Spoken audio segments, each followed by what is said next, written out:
Bom, queridos, eis aí o trecho evangélico que é o elemento central desse capítulo, né? Acerca, portanto, dessa expressão falsos cristos e falsos profetas, né? Que é uma expressão conhecida em determinadas passagens do Evangelho de Jesus, especialmente os trechos escatológicos, que são os trechos associados a profecias, a predições, a manifestações específicas, né? O termo escatológico está associado, portanto, a essas anunciações em relação ao futuro, né? A gente está falando aqui do sermão profético de Marcos, do Apocalipse de João, né? Escatologia é um ramo da teologia que lida com essas questões de profecia em relação ao futuro, com algum anúncio, algum vaticínio específico, alguma mensagem de alerta, né? Isso é que se chama em teologia de escatologia, né? Ou seja, um discurso um pouco não convencional. Daí, por exemplo, todo o símbolo que existe no Apocalipse de João, né? A besta do Apocalipse, o final dos tempos, né? Que alguns interpretaram ao pé da letra como o final do mundo, né? O fim do mundo, que não é isso. Esse é um ramo da escatologia, né? E é interessante porque os textos que Kardec recortou e que Jesus faz alusão a esses falsos cristos e falsos profetas estão inseridos, portanto, nas passagens que são associadas à escatologia, portanto, passagens escatológicas, né? Especialmente o sermão profético de Marcos, que está no capítulo 13 de Marcos. Marcos, capítulo 13, versículo de 1 a 33, que é um grande sermão que Marcos, né, apresenta, né, proferido por Jesus aos seus discípulos, falando sobre o futuro dos acontecimentos, né, ao longo da história da humanidade. Claro que de maneira simbólica, né, o espírito daquele ele antecipa algumas coisas, mas ele coloca de maneira simbólica, porque a presciência absoluta é só a divindade. Por mais que o espírito seja evoluído, e no caso de Jesus, o espírito puro por excelência, ele não tinha domínio total de todos os acontecimentos, até porque, mesmo espírito desse, ele sabe que alguns acontecimentos se dão por força de algumas coisas, dependendo de como a humanidade vai pender para um lado ou para o outro, e o livre-arbítrio individual e coletivo vai desencadear, mas por conta de ter uma visão profunda de maturidade, a semelhança do que você consegue fazer, por exemplo, com o seu filho de 2 e 3 anos de idade, que às vezes você prevê o comportamento, imagine um espírito desse com a maturidade pela qual já passou pelos processos que nós passamos, ele pode antever algumas coisas, que para nós é uma previsão do futuro, e para ele é apenas experiência pessoal, porque já passou por isso. Então consegue, por exemplo, antever alguns acontecimentos que são inevitáveis no processo de crescimento coletivo e individual da humanidade. Portanto, esse texto a respeito dos falsos cristos e dos falsos profetas está associado, portanto, a essa colocação. É o obsessor se manifestando aí, viu? Mas tem a ver, portanto, com esses fenômenos simbólicos, digamos assim, né, que a gente está associando. Eu acho que está tirando e botando de energia. Aí ele fica querendo competir comigo. Começou um pouco egocêntrico, eu quero exclusividade. Bom, mas a verdade é que essa alusão a falsos cristos e falsos profetas foi muito mal compreendida ao longo dos tempos. Foi muito mal entendida, serviu de argumento para fanatismo religioso, para intolerância religiosa, para caça às bruxas, né? Para disputas intelectuais, religiosas, né? Disputas inclusive verbais, né? Brigas entre religiões em função daquilo, né? Então é interessante a gente pensar nisso, né? Pensar sobre esses acontecimentos, porque essa mensagem, essa passagem específica não está descontextualizada, digamos assim, de determinado evento do Evangelho, né? Então é interessante a gente pensar sobre isso, né? E está centrado aqui, está concentrado aqui, né, no texto que a gente está mencionando. Hein? Focado no Evangelho. Então é interessante a gente pensar nisso. Importante a gente também colocar o seguinte, a respeito de falsos messias, falsos cristos, essa expressão não é única de Jesus, né? Já havia a colocação na época a respeito de que falsos instrumentos da divindade estariam passando pela terra, né? Já havia essa tradição, né? O termo Messias, Messiá, né, em hebraico, né, o ungido ou enviado, é o mesmo do termo grego Christos, né, com K, traduzido ao português, Cristo, que é também o ungido, o enviado, o esperado. Antes de Jesus e depois do Cristo, houveram várias personagens se intitulando Messias e sendo colocados e considerados pela população como sendo Cristos. Essa ideia de que Jesus como sendo Cristo é uma ideia corriqueira. Tanto é que os fariseus ficavam em dúvida porque era uma coisa recorrente. Sempre aparecia um profeta que arrebatava algumas massas, que era considerado Cristo ou Messias da tradição hebraica, né? Porque tinha os profetas, que era um ser iluminado, um ser enviado, e havia o Messias, que era o profeta dos profetas que deveria chegar. Havia sempre essa tradição, o Cristo está aí, o Messias está aí. Então, o discurso de Jesus não está descontextualizado, já havia essa tradição, esses boatos a respeito de determinadas personagens, algumas que ficaram famosas, né, na tradição do judaísmo, algumas que eram muito mais pop do que o próprio homem de Nazaré, eram muito mais populares, né? E quando ele apareceu, muita gente ficou, eu prefiro fulano de tal, Beltrano, que são personagens, inclusive, cujos nomes ficaram na história, né? Só que cujo temperamento e mensagem e comportamento era muito diferente daquilo que Jesus trazia, Jesus apresentava, né? Então é interessante a gente pensar em relação a isso, né? Pensar que isso daqui foi motivo de muita polêmica ao longo da religião. Igreja católica, igrejas protestantes, né, sempre se detiveram nesse tema, especialmente no mundo medieval, de uma maneira até inadequada e de maneira incorreta. Os espíritas já caíram nesse tema de maneira obscura, nebulosa e até com uma armadilha, né? Esse tema serviu de polêmicas e de brigas, inclusive no próprio movimento espírita, né? Porque é fácil pegar uma mensagem dessa e classificar alguém de falso profeta ou falso Cristo, né? É muito fácil. Eu queria encaixar aqui. Como eu já disse, eu já fui, inclusive, considerado falso profeta e ainda sou, né? O que eu acho um elogio, porque eu nem me considerava profeta, pelo menos eu sou falso, né? Mas, porque eu nunca me considerei profeta, eu me considero sempre um espírito em prova e expiação, mas algumas pessoas parecem que me valorizam mais do que eu mesmo valorizo. A verdade é que se eu for citar aqui os nomes que ficaram famosos na história, alguns que ficaram bastante conhecidos, eu vou passar a noite toda citando. Eu fiz, em determinado momento, algumas citações na outra turma, na turma anterior do Evangelho, onde eu citei algumas personagens e fiz algumas considerações. Nesse texto, eu vou citar algumas aqui, mas não vou nem explicar, porque esses nomes que eu vou citar aqui, você pode procurar no Google mais tarde, pode procurar na internet, e você vai achar sobre essas personagens, o que é que elas fizeram, como foi que elas se comportaram. Então eu vou citar algumas, né? Simão de Pérea, 4 anos antes de Cristo, Teudas, 44 a 46, na província da Judéia, Menahem ben Judá, esse ficou algo conhecido, né? Simão Bar Kokhba. Simão Bar Kokhba talvez seja o mais conhecido de todos. Esse era o mais, talvez, popular, né? Pegou em armas, fez uma revolução, matou gente, né? Tirou gente de trono, né? Fez uma verdadeira revolução social e bélica, né? E era considerado o Messias de Israel, né? Tanto era que era considerado uma grande esperança para o povo hebreu. Para quê? Para brigar com Roma.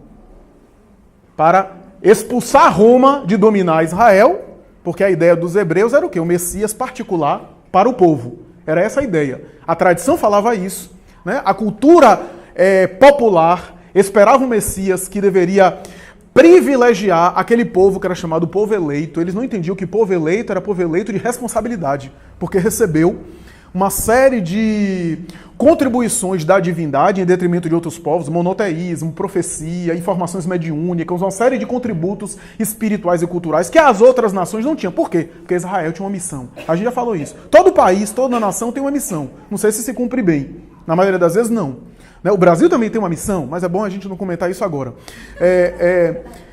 Israel tinha uma missão especial, falhou em parte. Jesus já anunciava isso na época dele a respeito das parábolas. Algumas parábolas eram uma advertência grave a Israel. A gente já teve a oportunidade de examinar isso aqui, né? Então, havia essa missão. O povo eleito era porque foi bastante abençoado com esse contributo e deveria aproveitar esse contributo, né? Em tese, ou genericamente falando, não aproveitou e entendia num caráter nacionalista individual, num caráter particular, a ideia do Messias que deveria proteger esse povo e esmagar Roma principalmente. Simão Bar Kokhba parece que encarnava esse ideal, né? Mais tarde houve uma decepção, porque com a invasão de Tito em Jerusalém, no ano 70, ele foi assassinado, ele entrou na guerra e acabou sendo assassinado, então, não é o Messias então. Se ele foi assassinado é porque não é o Messias. Era essa a ideia, né? Mais tarde veio no século V, Moisés de Creta, mais tarde Abraham Abulafia, mais tarde Nissim ben Abram, Isaac Lúria, mais tarde o rabino Sabatai Zevi, Baruquia Orrusso, Osman Baba, Jacob Querido, Israel Ben Eliezer e mesmo no século XX, Menahem Mendel Schneerson. Nós temos aí alguns que eu citei aqui, alguns, porque tem mais, que são, digamos assim, aquelas personagens mais famosas e que têm algum tipo de informação biográfica a respeito da vida deles, né? Porque, em algum sentido, alguns judeus aderiram ao cristianismo, especialmente alguns intelectuais, como é o caso de Nicodemos, como é o caso de alguns doutores da lei, e entenderam Jesus como Messias. Porque Jesus, em algum sentido, também cumpria algumas profecias do Antigo Testamento. Quer ver uma coisa? Em Miqueias, capítulo 5, versículo 2, o profeta diz que o Messias nasceria em Belém de Judá. Isaías, capítulo 7, versículo 14, de uma virgem. O termo está errado aqui, a tradução foi feita errada, Hermínio de Miranda percebeu isso, né? Porque o termo virgem em grego é partenos. Né? Hermínio de Miranda foi certeiro em perceber que o termo não é partenos, mas é alma, que significa jovem recém-casada. Ainda que a maioria das jovens recém-casadas fossem virgem, não era necessariamente esse termo. Então, Isaías 7,14 fala de uma jovem recém-casada. O Salmos 2, versículo 7 diz que o Messias deveria vir por intermédio de Deus, as manifestações mediúnicas que anunciaram a sua vinda, né? Números, capítulo 24, versículo 17, diz que ele deve ser descendente de Jacó, portanto, da linhagem de Abraão. Gênesis de Moisés, capítulo 49, versículo 10, o próprio Moisés intui que ele deve ser da tribo de Judá, uma das 10 tribos da tradição hebraica. Oséias, capítulo 11, versículo 1, ele deveria ir para o Egito. Isaías, capítulo 9, versículo 1, ele deveria surgir na Galileia. Malaquias, capítulo 3, versículo 1, um mensageiro prepararia o seu caminho, João o Batista. Clamaria no deserto, conforme Isaías, capítulo 40, versículo 3. O Espírito de Deus iria repousar sobre ele, Isaías, capítulo 11, versículo 2. Faria profecias, Deuteronômio, capítulo 18, versículo 18. Abriria os olhos dos cegos e os ouvidos dos surdos, Isaías, capítulo 35, versículo 5. Curaria os coxos e os mudos, Isaías, capítulo 35, versículo 6. Falaria em parábolas, Salmo 78 e 2. Mesmo sendo pobre, seria aclamado um rei e sentaria em um jumento. Quando entra em Jerusalém para ser crucificado, ele entra em cima de um jumento. Zacarias, capítulo 9, versículo 9. Em Salmos, capítulo 118, versículo 22, ele seria rejeitado. Em Salmos, capítulo 41, versículo 9, ele seria traído por um amigo. Zacarias, capítulo 11, versículo 12, diz que ele seria traído por 30 moedas de prata. Zacarias, capítulo 11, versículo 13, moedas essas que seriam dadas a um oleiro. Zacarias, capítulo 13, versículo 7, ele seria ferido e depois abandonado por seus discípulos. Salmos, capítulo 35, versículo 1, seria acusado injustamente. Isaías, capítulo 53, versículo 5, ele seria ferido pelas transgressões dos homens. Isaías, capítulo 53, versículo 7, não responderia aos seus acusadores, seria cuspido e esbofeteado, seria zombado e depois de preso, Salmo 22, 7 e 8. Teria os pés e mãos transpassados, na terra dos seus amigos, junto com os transgressores. Oraria pelos seus inimigos, Salmo 109, capítulo 14. Seria rejeitado e ferido por nossas iniquidades, Isaías 53, 3 a 5. Lançariam sortes para repartir as suas vestes. Fariam beber vinagre, Salmo 69, versículo 21. Clamaria a Deus no seu desamparo, Salmo 22 e 1. Entregaria o seu espírito a Deus, Pai, entrego o meu espírito em vossas mãos, Salmo 31, versículo 5. A terra se escureceria, mesmo sendo o dia claro. Amós, capítulo 8, versículo 9 a 10. Um rico o sepultaria. Isaías, capítulo 53 a 9, versículo 9. Assim como Jonas ficou 3 dias dentro de um grande peixe. Mateus, capítulo 16 e 21, que faz referência a Jonas, versículo 1 a 17. Ressuscitaria, Salmo, versículo 3 a 3. Capítulo 30, versículo 3. No terceiro dia, ressuscitaria, Oséias capítulo 6, versículo 2. Subiria também aos céus, Salmo 68, versículo 18. E, sendo recebido pelo seu Pai à sua direita, Salmos, versículo 110, capítulo 110, versículo 1. Ora, em alguns momentos Jesus obedeceu a alguns rituais para que aquelas coisas que aqueles profetas intuíam se cumprissem.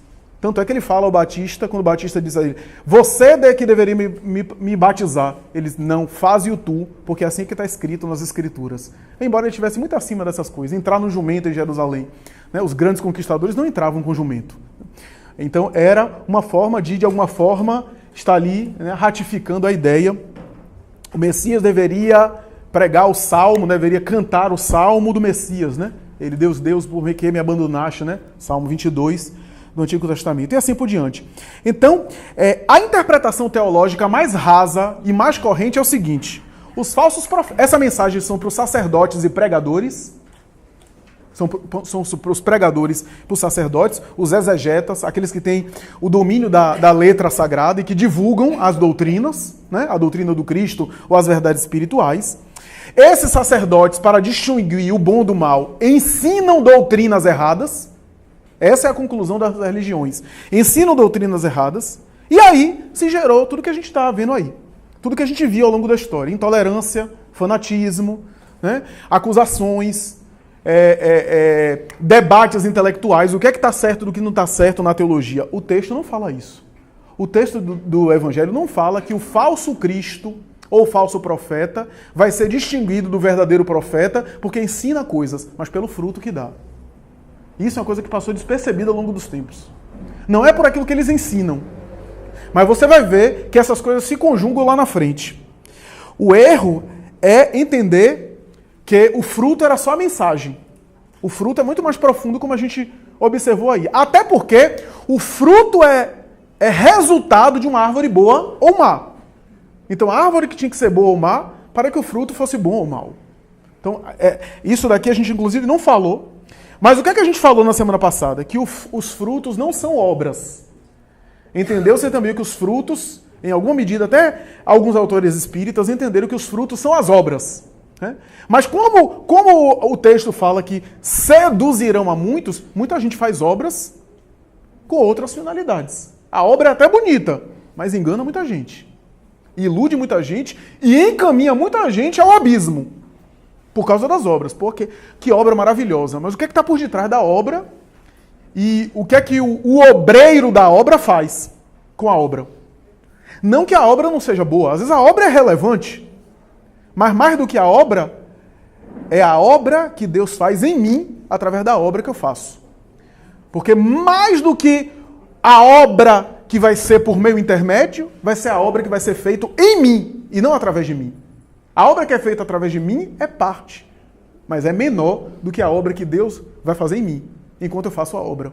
Essa é a mais grandiosa. Né? Então, isso é interessante, porque em nenhum momento o texto fala da obra, fala do fruto. O fruto. Eu até entendo que as obras podem ser mensagens ou símbolos, representações simbólicas desse fruto que foi construído.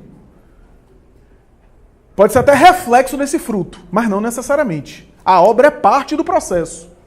Mas, como a gente já colocou aqui, né, o mais importante é aquilo que eu construo por dentro. Já citamos aqui Teresa d'Ávila. Teresa d'Ávila não fez uma obra do ponto de vista filantrópico e social. Mas o que ela construiu por dentro se tornou um dos maiores vultos do cristianismo, ao lado de Francisco de Assis. Chico Xavier, que eu saiba, não construiu um orfanato. Psicografava e atendia as pessoas do Centro Espírita Luiz Gonzaga e depois do Grupo Espírita da Prece. Mas o que ele influenciou, o que ele mudou na vida das pessoas, na cabeça das pessoas, tirando pessoas do suicídio, da morte, pela sua presença, pelo seu exemplo, pelos seus conselhos e pela mensagem dos espíritos que chegavam, ele influenciou muitos orfanatos Por intermédio dele, muita gente se sentiu inspirada em estruturar instituições, o que é mais importante do que apenas a obra material. Porque o ser humano sempre gostou das obras materiais. A obra material sempre encantou. Mas as obras materiais, com o tempo, se destroem ou se transformam. Cadê as grandes obras, até as grandes igrejas, as grandes instituições? Né? Como será daqui a 1000 anos, por exemplo, essa instituição? A gente não sabe. Mas o que é mais importante é o que acontece por efeito da obra, né? Por causa da obra e por resultado da obra, né? Allan Kardec vai falar num texto que a gente vai citar na próxima semana, que a gente vai ler na próxima semana, que profeta é entendido no senso popular como aquele que adivinha o futuro. Mas essa é uma colocação coloquial nossa, que é uma adulteração. Na época do judaísmo, o termo profeta era mais abrangente e era mais profundo. Era a ideia de alguém que tinha uma missão especial, que tinha uma tarefa especial, que vinha trazer alguma mensagem, esclarecimento, e que, na maioria dos casos, na tradição judaica, o profeta tinha certas faculdades mediúnicas, não necessariamente da pré-ciência, de antecipar o futuro. A pré-ciência é uma parte da profecia, mas como a tradição judaica era muito baseada na revelação, esses missionários quase sempre vinham com faculdades espirituais para serem respeitados, porque a faculdade mediúnica é que dava autoridade naquelas pessoas. Moisés só foi respeitado pelo grupo que orientava quando entrou em transe e aqueles que o seguiam viam, porque aí ele se tornou um traumaturgo, né? Um profeta. Não dá para separar esse capítulo de mediunidade, não dá. Mas o profeta, no sentido profundo da palavra, é mais do que um médium. Não é meramente um médium. Mas não dá para separar, porque na tradição judaica essas coisas estavam misturadas. O profeta não era necessariamente quem adivinhava o futuro, mas quase sempre tinha alguma faculdade que o destacava no sentido paranormal. Né? Mas profeta no sentido profundo é um missionário. Alguém que tem uma missão. E aqui a gente precisa entender que a missão, na tradição do povo hebreu, é mais profunda, que a gente entende e que faz ressonância com a compreensão que a gente tem de missão no espiritismo. Primeiro, todos nós temos missões. Missão aqui é no sentido de uma tarefa. No sentido genérico, todos nós somos missionários. Porque todos nós viemos nesse mundo com uma missão. Qual é a missão de todos nós? Crescer, se iluminar, se desenvolver. O meio de chegar lá é diferente para cada pessoa, mas o fim é o mesmo. Eu posso crescer por meio de uma obra social, de uma obra intelectual, de uma obra científica, humanitária, filosófica, de uma obra religiosa, de uma tarefa doutrinária. Eu posso crescer e chegar no mesmo lugar sendo uma dona de casa, sendo um pai de família. Os meios são diferentes, mas a finalidade é o aperfeiçoamento, a iluminação do tarefeiro. Né? No sentido específico, missão é uma tarefa que o indivíduo assume antes do berço. Ou seja, aquele missionário que se preparou para. No sentido geral, todos nós somos missionários. Mas nem todas as tarefas que a gente aqui abraça nesse mundo é porque já estava programada. Mas se não pela nossa escolha, fruto, né, das nossas opções pessoais. Mas é claro que há tarefas especiais que são alvo de grande preparação, que os espíritos escolhem antes do berço, que as entidades ajudam-no a chegar lá. Né? Porque há pessoas que convertem a sua encarnação em missão. Eu sempre digo que Ivone do Amaral Pereira transformou a tarefa dela, que era uma mediunidade sofrida, foi suicida, em mais de uma existência. Trazia as marcas da melancolia, da tristeza, das grandes angústias da sua alma atormentada e de uma mediunidade que causava dores atrozes. Ela caía quase sempre de cama, periodicamente, pelas dores que os espíritos transmitiam por ela, os espíritos saíram ótimos, aliviados. E ela ficava péssima.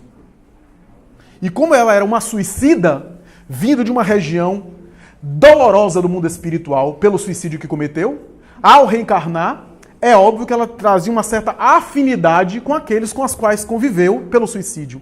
Uma afinidade temática. Kardec fala da afinidade fluídica de determinados médiuns. Né? Então ela recebeu casos dolorosos. O povo fica falando de Camilo Castelo Branco. Camilo Castelo Branco teve vários atenuantes como suicida. Ele tinha condição e lucidez mental de escrever memórias de um suicídio e outras coisas, porque ele teve muita... Camilo Castelo Branco ficou cego, tinha uma doença terminal, ia morrer e resolveu antecipar. Ele teve muitos atenuantes. Por isso ele tinha uma lucidez, ficou até pouco tempo no mundo espiritual comparado com a média, o mundo espiritual, né, doloroso, de consciência de culpa, e por isso ele trouxe a mensagem. Mas os casos que a gente vê, narrado por elas, alguns casos são mais dolorosos. Porque ele tinha muitos atenuantes. Então, é importante a gente pensar que ela transformou a expiação dela em missão. Eu, pessoalmente, creio que Divaldo Pereira Franco fez a mesma coisa. Porque o que ele caía aí na Cidade Baixa e era acudido por gente, dando faniquito de mediunidade, desmaiando, sendo arrastado para a casa de Emmanuel, atendido pelo jornalista Abel Mendonça na época, mais tarde na calçada, o mal-estar que ele passava, quase tomava eletrochoque por um psiquiatra, ele conta isso numa biografia dele. Uma mediunidade feita de tormentos, que aliás a grande maioria das mediunidades é feita de tormento, feita de sintomas, de mal-estar. Então, a gente vê isso, né? Via de regra. Chico Xavier já teve uma trajetória um pouco diferente, né? E alguns outros médiuns raríssimos tiveram trajetórias um pouco diferentes. Então, a gente vê convertendo, mas há algumas tarefas que são preparadas antes para a encarnação, né? O que não quer dizer que são tarefas maravilhosas. Pelo contrário, são tarefas quase sempre que exigem lágrimas. Como Haroldo Dutra Dias costuma dizer, você encontrou um missionário na Terra, ore por ele, coitado. Porque se ele é missionário, ele não ganhou o prêmio vai ser depois da missão. Enquanto ele estiver na missão, ele corre risco, e corre perigo mais do que você. Porque o povo adora, né? Ser missionário. Eu me lembro de alguém que chegou, eu queria tanto ter a sua mediunidade, tanto ter a sua vida, que vida fantástica, porque o pessoal achou que Chico só ficava assim, né? Conversando com Emmanuel, com seres espirituais evoluídos, né? Que os espíritos estavam sempre assim, como se fossem babás eletrônicas dele, né? Assessorando quantas coisas Chico passou, que Emmanuel apareceu. Meu irmão, agora não tem mais jeito, já foi. E Emmanuel não interferia. Né? Não interferia. Porque a gente tem essa fantasia, né, que os espíritos estão o tempo todo dando conta da gente para que a gente não caia. Né? E a gente também não anda. Porque até o bebê que engatinha, anda e cai. Né? Então, claro que eles estão ali amparando, mas não impedindo o nosso processo evolutivo. Impedindo o nosso crescimento. E Chico, a pessoa falou isso. Eles, meu filho, fiquei órfão de mãe com 4 anos, saí da escola no 4º ano primário, fui trabalhar. A primeira empresa que eu fui trabalhar foi uma empresa têxtil de fabricação de tecido, respirando fragmento de tecido, contraí a primeira doença que foi no pulmão, que levo para o resto da vida.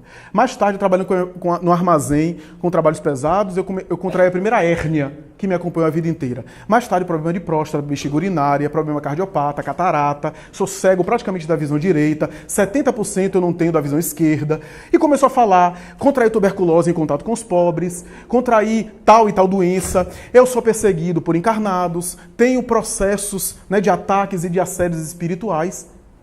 O homem foi desanimando, disse, vai de retro, Satã. Então, temos isso. Porque o missionário pode fracassar. E às vezes fracassa, dolorosamente. Se afasta. O capítulo que estamos examinando aqui é sobre missão. Sob a expressão falso Cristo e falso profeta, o capítulo trata de missões. Seja as tarefas nossas, seja as missões especiais. E eu vou chamar a atenção aqui por uma coisa. Nem toda missão especial tem um caráter coletivo. Tem algumas missões que o indivíduo passa anônimo a vida inteira e foi um grande missionário. E ninguém viu. Porque esses missionários que se destacam é por fatores específicos. Seja porque o mundo espiritual acaba colaborando para que a tarefa dele se coloque em evidência, porque vai ser útil para outras pessoas. Seja porque, por uma circunstância qualquer do seu exemplo que chama atenção, acaba se tornando conhecido. Mas grande parte dos missionários passaram desconhecidos. E a gente nem ficou sabendo da existência deles. Né? Então, a gente vê isso de maneira geral. Né? Por quê? Porque o objetivo maior do missionário, do profeta, na missão, é se iluminar com a missão, é crescer mais, é avançar mais. Eu já contei aqui, porque li e ouvi um comentário, que Bezerra de Menezes teve vários filhos, né? Tanto com a primeira esposa quanto com a segunda, e perdeu 9. Ou seja, ele enterrou 9 filhos. Então, você vê a vida dele bela, os atendimentos, etc. Você tem condição de perder 9? Eu não tenho condição nem de ter 9 filhos. E ele teve de perder 9 filhos. Né? Então, a gente vê isso. Né? o missionário acaba também padecendo na missão, de lágrima, de suor, de crescimento, né? Alguns despertam depois de períodos de oscilação. Já contei aqui que Jean-Jacques Rousseau pegou os próprios filhos e colocou no orfanato e abandonou os filhos. Acredito eu que pela consciência de culpa mais tarde se tornou o educador e o grande benfeitor das crianças. Depois, né, pelo remorso. Então, a gente vê Francisco de Assis, uma vida de orgia, de excessos. Joana de Ângeles vai dizer em Nascente de Bênçãos, até que o seu inconsciente desatrela os arquivos, os clichês mentais da missão que ele abraçou, e ele se tornou o santo que iluminou a Idade Média, né? O raio de luz que passou pelo mundo, né? E que deixou uma mensagem espetacular, né? Uma vida espetacular. Para que a gente não faça caça às bruxas, né? O missionário pode errar, o missionário pode cair, isso não constitui um falso profeta por isso, ele pode se enganar, né? E por isso que algumas pessoas engoliram mosca com isso, inclusive no próprio movimento espírita. Eu estou já trabalhando há alguns meses em um vídeo que eu vou publicar, mas mesmo grandes missionários e grandes homens e grandes mulheres, em alguns momentos, por conta dessa tradição de desmascarar um falso missionário, se enganaram. O professor Herculano Pires, que eu já citei aqui, admirável, um homem rico de cultura, que aliás foi muito importante. O meu comentário aqui não tem nenhum desmerecimento dele, pelo contrário, né? Ele tinha características humanas, ele foi muito importante na trajetória do movimento espírita. Ele evitou muitas armadilhas na história do movimento espírita nacional, né? O Herculano Pires era tão especial que o próprio Emmanuel escreveu uma mensagem falando que ele era o metro que melhor mediu Kardec, né? E para Emmanuel fazer um elogio desse, né, é porque ele é realmente uma pessoa especial. Quem lê os textos de Herculano Pires sabe do brilhantismo, da inteligência dele, da capacidade de concatenar e de transmitir a doutrina espírita de uma maneira tão esclarecida, dizimando os erros. Mas em alguns momentos, por exemplo, o professor Hernani Guimarães Andrade lançou uma obra fenomenal sobre ciência e espiritismo, e Herculano Pires discordou da tese, saiu em praça pública, criticou, fez um artigo duríssimo, que Hernani Guimarães Andrade se afastou do movimento espírita e ficou só produzindo ciência espírita. O mesmo aconteceu com Hermínio de Miranda. Muita gente não sabe que Hermínio de Miranda saiu do movimento espírita, fez a sua reunião mediúnica no quintal anexo da sua casa, e foi ali que ele produziu as grandes obras dele, ao lado da Médio Regina e outros, Diversidade dos Carismas, Diálogo com as Sombras, que foi no laboratório mediúnico que ele próprio elaborou, se afastando do movimento espírita por conta desses ataques duríssimos, inclusive do próprio professor Herculano Pires, né, que tinha um zelo muito grande, mas em alguns momentos a gente erra a mão. O próprio Chico Xavier, que idolatrava Valdo Vieira na terra e Deus no céu, porque era um vínculo de outra encarnação, um afeto muito querido. E Valdo Vieira se enganou a respeito de Divaldo Franco. Eu estou trabalhando um vídeo sobre isso.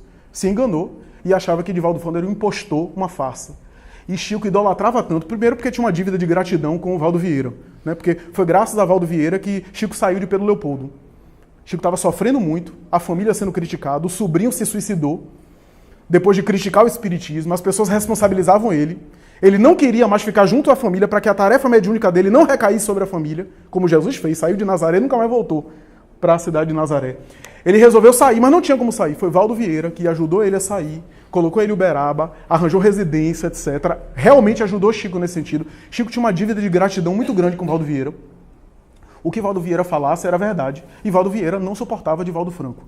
E em algum momento, Valdo Vieira falou tanto que Chico, muita gente não sabe isso, negou a convivência com Divaldo há alguns anos. Fechou as portas e não quis recebê-lo. Durante alguns anos, esses médios não se encontraram. Muita gente não sabe dessa história. Algumas pessoas sabem en passant. Vou contar futuramente detalhes sobre essa história, né? Porque há muita também fofoca e muita distorção sobre isso. Cada pessoa diz uma coisa. Mas você veja, por quê? É um impostor, é um falso profeta. Né? Porque o texto evangélico não fala nada disso. Fala guardai-vos. Não fala desmascarai. Fala, guardai-vos do falso profeta. Examina as coisas. Pesa na balança. Pesa. Vá ver o que é realmente falso do que é verdadeiro. Veja o fruto. E aqui, novamente eu falo, qual é o fruto? O fruto é o quanto de luz aquela pessoa está acendendo no seu mundo íntimo. O quanto de luz, o quanto de humildade. Né? Se ele faz uma obra, mas fica muito vaidoso com a obra, ele está correndo perigo de cair nisso. Mas o quanto de luz, de crescimento, o quanto de reforma íntima esse profeta coloca na vida dele. É isso que distingue, e é esse que é o fruto. As obras, a ação social, a mensagem mediúnica que ele recebe, isso é efeito dessa iluminação. Porque, por exemplo, no século XIX, teve médiuns do século XIX que ganhavam dinheiro e recebiam mensagens boas. Ganhava dinheiro, mercantilizava as coisas sagradas, mas em função do bem maior, os espíritos bons também se comunicavam por falta de outro médium bom. Então, não é necessariamente a mensagem que eu recebo, etc., mas o nível de reforma íntima, de luz que eu produzo, né? Ou seja, para concluir, característica do falso profeta, intenção consciente, ou seja, o falso profeta, ou o verdadeiro profeta tem uma intenção consciente legítima, né? O falso profeta, ele não tem envolvimento sincero com a mensagem, com a reforma íntima. Então não tem nada a ver com errar ou acertar, porque todo missionário erra, por melhor que seja. Mas o falso profeta, ele entra, mas não tem nenhum envolvimento com aquela causa. Ele está ali para oferir benefícios, para enganar pessoas, para iludir, para induzir pessoas à ignorância, ao mal. Né? Por isso que a doutrina má é como consequência da sua falta de reforma íntima. Porque eu posso, como palestrante, até me equivocar em um conceito e não necessariamente estar categorizado como falso profeta.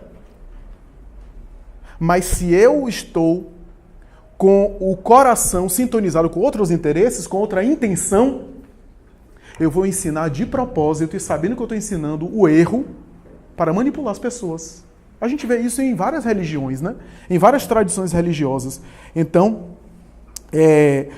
aparente pureza sem vivência legítima, né? Eu não estou dizendo dissociação com teoria e prática. Porque dissociação de teoria e prática, todo escritor e palestrante tem. Sabe por quê? Porque o mensageiro está também lutando e crescendo com a mensagem. Então, se você for a rigor falar, todo mensageiro está dissociado, em algum aspecto, a teoria com a prática. Porque nenhum mensageiro vive totalmente, ou já consegue viver totalmente a mensagem. Sabe por quê? Porque quem já está conseguindo viver totalmente a mensagem não está sendo pregador. Já está em outra tarefa. Uma tarefa muito mais sofisticada. Então, quando a gente fala, o falso profeta é porque tem uma teoria diferente da prática. Não é bem assim. Depende. Mas não é assim. É a aparência de virtude sem vivência legítima. Mas, a rigor, todos nós ainda não estamos totalmente sintonizados teoria com prática. A rigor. Né? Então, é importante a gente falar isso, né? É importante falar que... Mas, só para concluir e passar para as perguntas, eu tenho muito mais coisa a dizer, mas numa próxima semana eu vou voltar ainda a esse conceito, esse tema, talvez inclusive lendo o texto de Kardec. É interessante abordar uma coisa aqui. Qual é a abordagem para nós, abordagem psicológica, abordagem moral, comportamental que a gente poderia fazer dessa passagem? Olha que coisa interessante. Muitas vezes Jesus falava assim de uma forma que pode parecer estranha se a gente vê ao pé da letra. Ninguém vai a Deus senão por mim. Né? Segue-me até o fim, e esse que se me seguir até o fim, este será salvo. Aquele que não abandonar tudo por mim, por amor a mim, e me seguir, não é digno de mim. A gente vai estudar isso, né? Estranha Moral, capítulo 23 desse livro, que tem uma passagem assim: aquele que não odiar seu pai e sua mãe por amor a mim, não é digno de mim. Ora, parece uma presunção, né? Parece uma coisa até forçada. Você vai odiar seu pai e sua mãe com quem você tem vínculo para amar a ele. Né? Ninguém vai ao Pai senão por ele. Ora, se ninguém vai ao Pai senão por ele, aqueles que seguem outros missionários estão no erro? Buda, Krishna, Lao Tse. Entenda por mim aí, não pela pessoa dele, mas por tudo aquilo que ele representa. Então, se você segue o budismo, você está seguindo ele, porque a alma dele também está no budismo. No hinduísmo, em toda a tradição religiosa tem um pouco dele, tem um perfume dele, tem um DNA dele, porque ele é o governador da terra. Então você está indo para o mesmo caminho. Então, por mim aí não é pela pessoa. Até porque há uma diferença entre Jesus e Cristo. Né? Jesus era a pessoa, era o homem. Cristo é tudo aquilo que eu tenho e que nós temos em potencial adormecido e que nele já era fruto. Em nós é semente, nele já estava desenvolvido, é fruto. Se você entender isso, você entende o quê? Como falso Cristo e falso profeta. você entende o seguinte, que tudo aquilo que o Cristo representa é uma coisa. É um conjunto de verdades espirituais. Se você se afasta disso, você está seguindo um falso Cristo. Porque você está seguindo falsas verdades. Falsos profetas como falsas verdades. Aí você está se afastando. E qual é a característica do falso Cristo? Essa é uma abordagem psicológica. Abordagem mais difícil, profunda. Qual é a característica do falso Cristo? A aparência de ovelha, mas são lobos. Qual é a característica da falsa mensagem espiritual? Ligar mais a aparência do que a essência.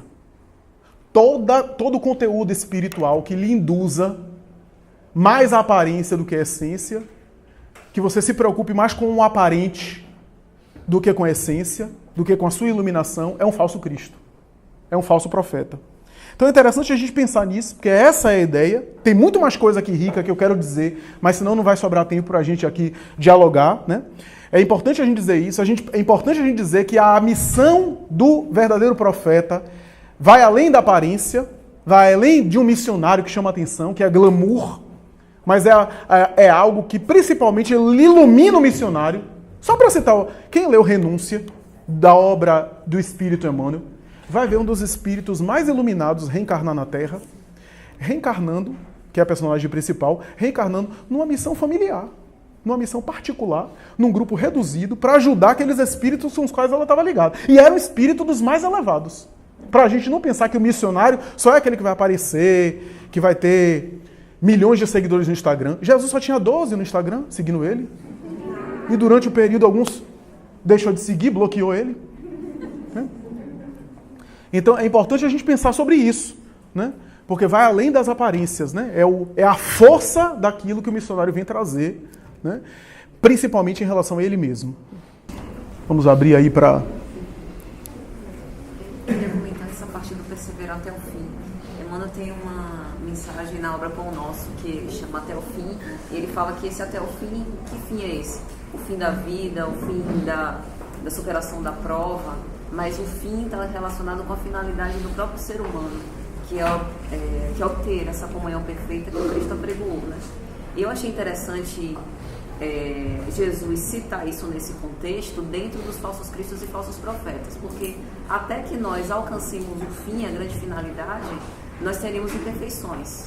E este é o risco dos falsos cristos e falsos profetas, porque se nós fôssemos espíritos puros, passar por falsos cristos e falsos profetas, nós passaríamos sem a menor interferência, não teria o menor resultado. Mas há um risco porque nós temos imperfeições e é nisso que está a nossa fragilidade. Então guardai-vos dos falsos cristos, porque nós podemos ser atraídos por conta das nossas imperfeições para eles, até que a gente alcance a finalidade, que é alcançar essa comunhão perfeita. Às vezes o resultado, o sintoma de que alguém realmente cumpriu bem a missão, isso acontece depois, né? Depois da finalidade, depois da finalidade é alcançada, né? Durante o processo, o missionário está correndo risco também, né? Então, eu queria que você falasse mais sobre essa questão da gente, nós podermos nos iluminar nessa mesma encarnação, porque às vezes você vê num processo de erros, de quedas morais, né, de vícios, e dentro daquela própria encarnação você consegue despertar. Como é esse despertar? Comente um pouquinho sobre isso. Perfeito. Esse é um tema muito interessante, um tema fascinante, né? Porque diz respeito a um processo de amadurecimento, de crescimento interior, que não pode ser contabilizado em horas e pela ampulheta do tempo, pelo relógio, né? Porque senão a gente vai pensar apenas em cálculo matemático de quanto tempo o indivíduo está, né? E às vezes a gente vê indivíduos, por exemplo, se reformando. Eu citei aqui Francisco de Assis, né? Se a gente pensar no próprio Jesus, foram só 2 anos e 8 meses, quase 3 anos de missão. Ele queria dar um exemplo. Enquanto isso, ele estava fazendo atividades cotidianas. É claro que a gente pode se iluminar com atividades cotidianas, para não pensar que também a iluminação é só uma tarefa especial, algo que eu possa fazer publicamente, né? Mas o que eu quero dizer é que o tempo da transformação moral é atemporal. Não se pode medir por horas no relógio, né? Porque a gente pensar, eu citei aqui o apóstolo Paulo a miúde, né? Pelo tipo de trajetória que ele estava realizando, tudo levava a crer que ele ia muito mal e que não daria condição para ele se iluminar naquela encarnação. Mesmo que ele se arrependesse, que ele se modificasse, né? Muitos daqueles espíritos que eu acredito que estavam no nível dele, de inteligência, de compreensão do judaísmo, mas que não despertou moralmente, que estava naquele mesmo patamar que ele, muitos daqueles ainda estão reencarnando. E ele, naqueles anos, ele já tinha mais de 30 anos quando ele encontrou Jesus na estrada de Damasco, e a expectativa de vida na época de Israel era pouca. É provável que ele tenha vivido no máximo até 60 anos. Então, mais 30 anos que ele tinha, ele fez uma alavancada à sua evolução, que os seus que estavam no mesmo nível espiritual que ele na época, estão até hoje comendo poeira. Comendo poeira. Tal evolução. Ou seja, não é a quantidade de anos que eu estou me reformando, mas a intensidade dos meus sentimentos, a sinceridade do meu propósito de crescer, que me faz, às vezes, aprender, me iluminar, né? Então, o interessante é isso, porque todos podemos adquirir uma cota de luz na atual encarnação. Enquanto estamos no corpo, podemos mudar a marcha dos acontecimentos e podemos alcançar uma grande iluminação. Allan Kardec começou a trabalhar na codificação espírita com 55 anos. E 55 anos no século XIX já estava no lucro. Né? 10 anos codificou toda a doutrina. A gente passa a vida inteira e não consegue entender a doutrina escrita. Ele, 10 anos, escreveu a doutrina. Né? Então, é interessante a gente pensar nisso, né? Que não é um tempo específico. Albert Einstein, por exemplo, os grandes momentos dele já em idade avançada. Né? Zygmunt Bauman, por exemplo, conseguiu a grande produção intelectual dele e de compreensão do mundo e da nossa sociedade com 70 anos. Muita gente só estaria pensando na aposentadoria. Exatamente. Cora Coralina, né? Golda Meir, né? Grandes homens e mulheres, né? Então, é interessante a gente pensar nisso, né? E quanto é tempo? Agora, é aquilo que o Espírito Emmanuel fala, né? Ele coloca mais ou menos assim, não subestime o valor de uma encarnação. Porque em uma encarnação você pode fazer muito, você pode avançar muito. Mas também não superestime uma encarnação. Porque uma encarnação é apenas um dia no relógio da eternidade.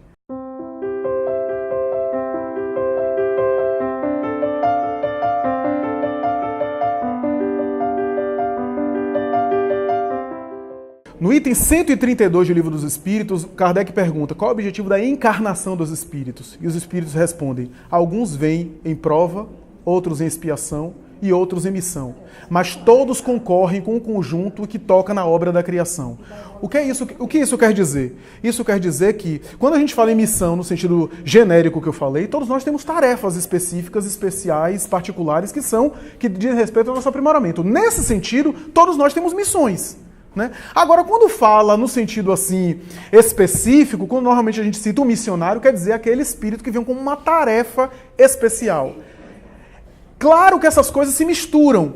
Por exemplo, Chico, eu acredito, porque pelo nível de trajetória, era um missionário. Mas Chico tinha também provas e resquícios de encarnação passada. Né? Agora, há alguns casos excepcionais de seres que não têm compromisso com o passado, já resgataram débitos, e optam por serem missionários, ou seja, em caráter de missão. Esses são espíritos que a gente pode contar no dedo e ainda vai faltar dedo. Vai sobrar dedo. Né? Um Francisco de Assis e outros. Né? A gente vê espíritos que não têm vou usar a linguagem popular, abstraiam, tá? Espíritos que não têm karma, né? E optam por dar um exemplo da humanidade, mas não são espíritos perfeitos. Por não serem espíritos perfeitos, embora eles não tenham débitos a resgatar, eles tenham coisas ainda a evoluir. Então, por isso que a missão também fazem eles crescerem, evoluírem. Agora, Jesus está fora desse balaio. Podem cair também, né? Porque tem alguns livros que falam até isso, você quer voltar, mas você pode falir. Então, existe também esse risco. Alguns missionários que não precisariam vir, que escolhem vir para ajudar uma situação específica ou para cumprir uma tarefa específica, mas que, como você falou, precisamos sempre estar em oração, porque a vigilância vai ser um marcador. Né? Isso. Porque pode, sim. Pode. Evoluir, não, mas que pode haver uma queda e um retrocesso no sentido de não conseguir cumprir aquilo que está. Enquanto o espírito não é puro, ele é sujeito a falhas, né? Então Kardec diz isso. Quando o espírito se torna espírito puro, que a gente não sabe nem como é que é isso, ele se torna fatalmente, efetivamente infalível no mundo material ou no mundo espiritual. Isso é interessante. Por isso que a pergunta dela é importante, porque assim, em termos genéricos, mesmo espírito em prova e missão, em prova e expiação, tem alguma missão. Agora, em termo específico, quando a gente fala aquele espírito missionário especial, o espírito em expiação e em prova não é um missionário. Mas pode acontecer espíritos que são missionários, que têm uma missão coletiva, um compromisso com o público, né? E ao mesmo tempo têm resgates a cumprir, a fazer, né? Então isso é interessante como essas coisas se misturam na prática, né? Não são tão separadas assim. Ou é uma coisa ou é outra, né? Mas a mesma coisa ao que se refere à reforma, né? Sempre que se fala sobre isso, só se pensa em dor e sofrimento. Mas tem reformas pelo caminho do amor só. Ou as duas ao mesmo tempo. Isso, sem dúvida. E os grandes missionários, os espíritos mais maduros, compreendem isso, né? Que não necessita necessariamente o sofrimento, principalmente o padecimento, que é fruto de repetições de equívocos nossos. A gente é que se equivoca. A vida nos chama a atenção através da dor, do sofrimento. Então não necessita necessariamente de sofrer, né? E o crescimento íntimo pode ser feito, né, pelo amor, que cobre a multidão de pecados, como é realizado. Em que pese, em nosso nível evolutivo, é indispensável ainda o sofrimento, porque a gente ainda não desperta para algumas realidades sem a experiência do sofrimento. E em que pese também alguns missionários que já compreenderam isso, que já superaram, em alguns momentos padecem pela conjuntura do mundo material mesmo, então padecem, embora internamente eles nem precisem de sofrer, e eles têm uma dimensão da dor de maneira diferente, porque estão em um nível psíquico de tal forma que encaram, não é que não sentem, porque se não sentir, seria privilégio. A anestesia divina, Deus deu um anestésico neles, eles não sentem nada enquanto a gente se arrebenta? Não, eles sentem, e até são mais sensíveis, mas são mais maduros para lidar com o sofrimento.